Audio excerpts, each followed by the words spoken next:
What's going on, guys? My name is Sergio Barron and we are back with another haircut tutorial. Before we start, make sure y'all hit that subscribe button, hit that like button if y'all learned something from this video, and also make sure y'all text this number to join the inner circle so y'all can get access to exclusive drops from paydayculture.com.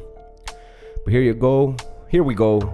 We're gonna start by wetting off the whole top of the hair really well so that we can facilitate our section work when it comes to doing our shear work. And then first, we're just gonna start by sectioning off the sides from the top so that we can work on setting our foundation and doing our scissor trim on top first. So here, all I'm doing is starting from the crown and then sectioning all the way to the recession point in the front. And then starting from the back, I will lay down my first guideline as to where I want my fade to end and where I want my scissor work to connect to. And all that is right before the head starts to round. In the back, it's right over the occipital bone, and on the sides, it's right before the parietal ridge area. We want to leave hair in that area so that it doesn't end up too short and end up looking like a faux hawk type of look. But then after that, I will section it off down the middle, and then I don't want anything to hang over the fade, so I'm gonna quickly comb each side to its own side and then just make sure nothing hangs over the fade and trim that away. As I reach to the front, I do flare out my finger and my cutting line so that we can leave a little more length to the front. And then after that, I'm gonna quickly separate the back from the front, and then I'm gonna section out my profile section all down the middle, about a finger in width of length. And this section is what we use to determine how much we want to cut off the top. So for here, I'm only going to cut off about a 1/2 inch, and I'm going to leave the front a little bit longer than the back, and then I'm going to just follow that guide all the way to the back.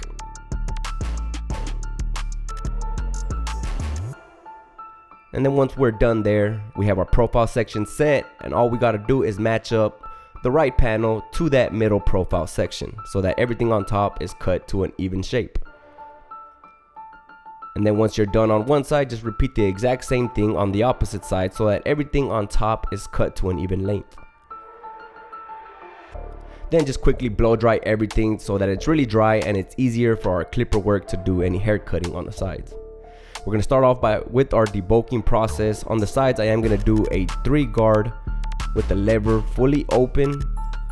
And remember that first foundation that we set in with our shears, that's basically up until we're gonna cut with our clipper. We're just gonna reach up to that point, and if you feel you need to use your comb to help push any hair into the clipper so that I can get fed into there and cut easier, then go ahead and do so.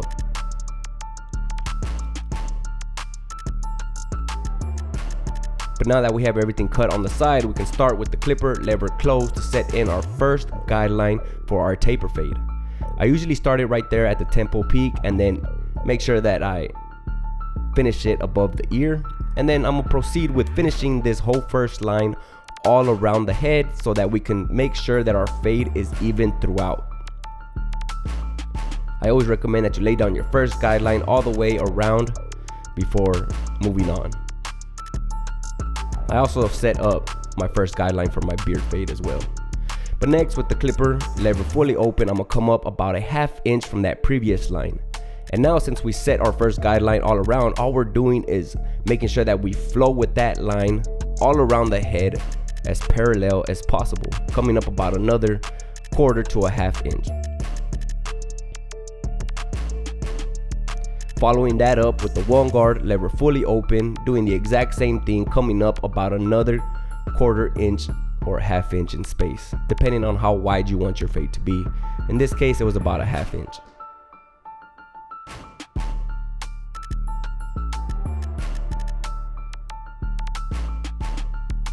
Then after that, I'm using my 1.5 guard lever fully open, and I'm finishing connecting any little bulk that was above to that number 3 guard lever fully open that we initially had set on the sides.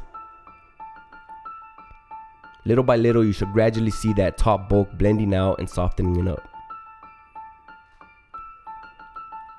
Next, with the half guard lever, I'm gonna position it at 3/4, just a little bit close from where it is open. And then I'm gonna start blending out the top guideline. As you see, we have 2 guidelines to blend out.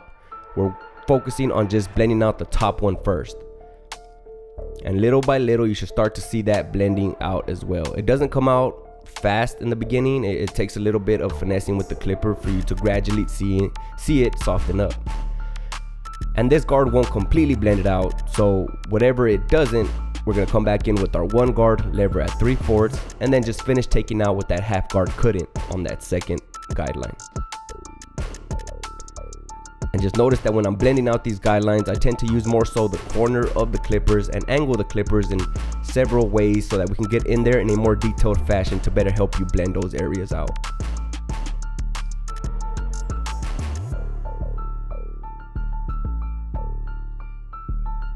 And next, we just have our 3-step process, starting with the clipper lever a 1/4 ways open.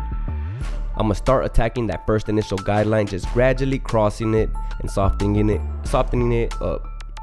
Then we open it to that 3/4 spot and then just move up a little bit higher than where we started. And gradually you should see that line blend out. And then last, we open it all the way to finish blending it out.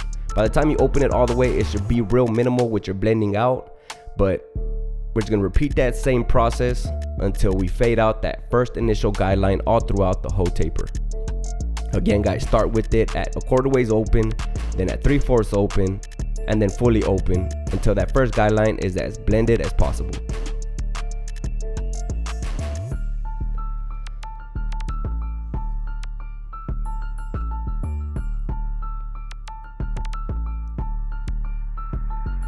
And next, I'm gonna repeat the exact same steps that we did on the fade, but it's gonna go downward so that we can fade the beard into the fade. And also, guys, stay tuned because we will be releasing our online course here very soon. We've been working on it non-stop to try to get it out as soon as possible, where we will be covering a lot more in detail on how to fade, how to do many trending hairstyles. Also, we'll be going over marketing, financing, and anything that you need to further your career as a barber or just to better yourself and your skills in barbering. So just stay tuned, make sure y'all are subscribed, and make sure y'all are following us on Instagram as well for any updates on that. After that top bulk, I'm gonna use my thinning shears to soften it up so that it's not so heavy on these areas. Then we can follow that up with our trimmers to start taking out the rest of the bottom of the hair that was left behind.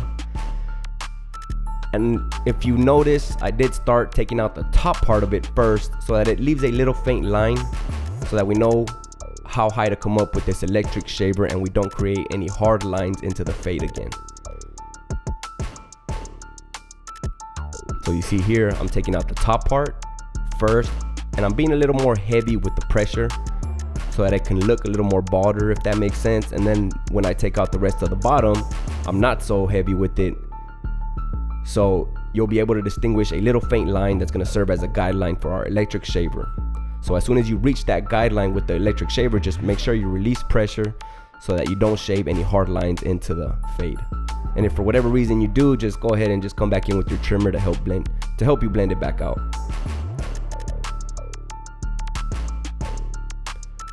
Now I'm gonna quickly detail any areas with my trimmers that I will be straight razoring. Try to be real light with it, especially if you zero gap your tools. We do have a video on how we zero gap your tools, so make sure y'all check out that one. But just with the corners, try to stay as natural as possible with the lineup, guys, and be real soft with it. And try to get this line as clean as possible before following it up with your straight razor. We do have all the tools listed down in the description for y'all, so I can go ahead and check them out for yourselves if y'all like to purchase any.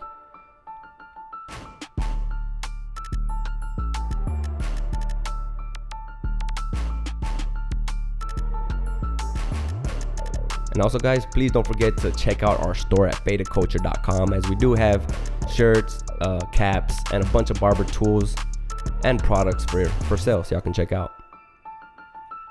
But here I'm doing the same thing, just detailing the areas that I will be shaving with my straight razor on the facial hair.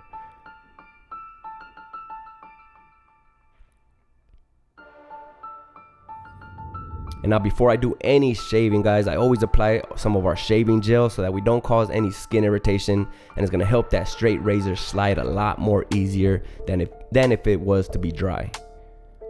And I always shave everything down first. I'm tugging with my opposite hand on the skin to create tension and help that blade slide a lot easier.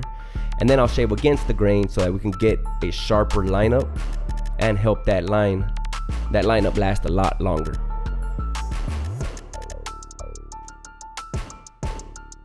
So I am gonna do a quick giveaway, guys. I'm gonna pick a random winner on somebody that comments here under this video.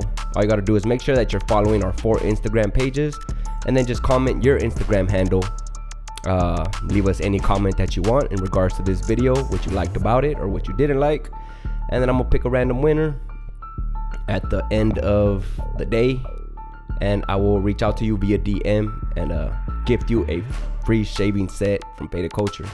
Comes with a shave gel, a straight razor, and a pack of razor blades. But yeah, so just comment at the bottom of this video.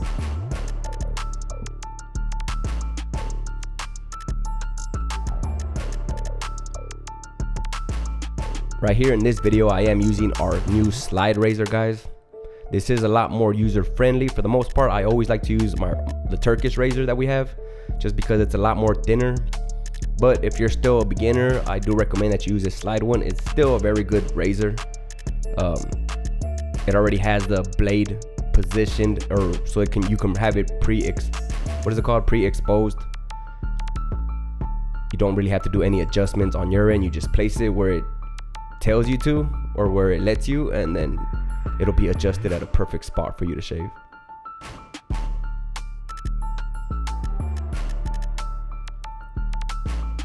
And after I'll shave, I'll come back with my trimmers and just detail anything that I might have missed the first time around.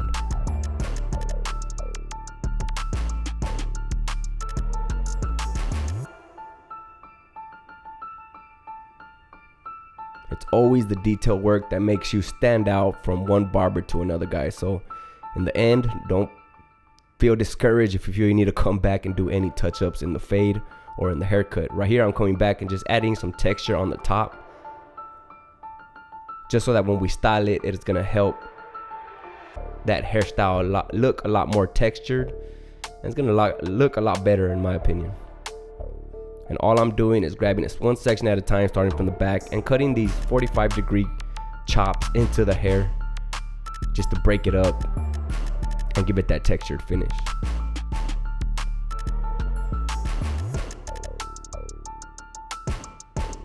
Right here, I'm just cleaning up the fringe just on any little loose hairs that might stick out too far down from the forehead. Like I said, these are just minor details that just stand out to me that I go over in the end and kind of clean up. But then I'm gonna quickly blow dry everything off really clean before applying some product. And here I'm using a little bit of enhancements, guys. This part is optional, but if you do decide to use them, just apply them lightly on the edges. And then before I use our product, I like to damp the hair up a little bit, and then I'll emulsify our Faded Culture clay really well into my hands before applying it throughout the whole hair down to the root. And then I'll come back and blow dry the hairstyle into the desired look that I'm looking for, starting first with medium heat and low airflow. And then once it's pretty much fully dry, I'll just close up the cuticle with cold air shots to lock that up. I also used a little bit of our Faded Culture talc powder, texturizing powder, just to help give it that matte finish and bring out that textured finish a lot better. Here I'm just going over and sculpting out any loose hairs that might be popping out on the beard as well.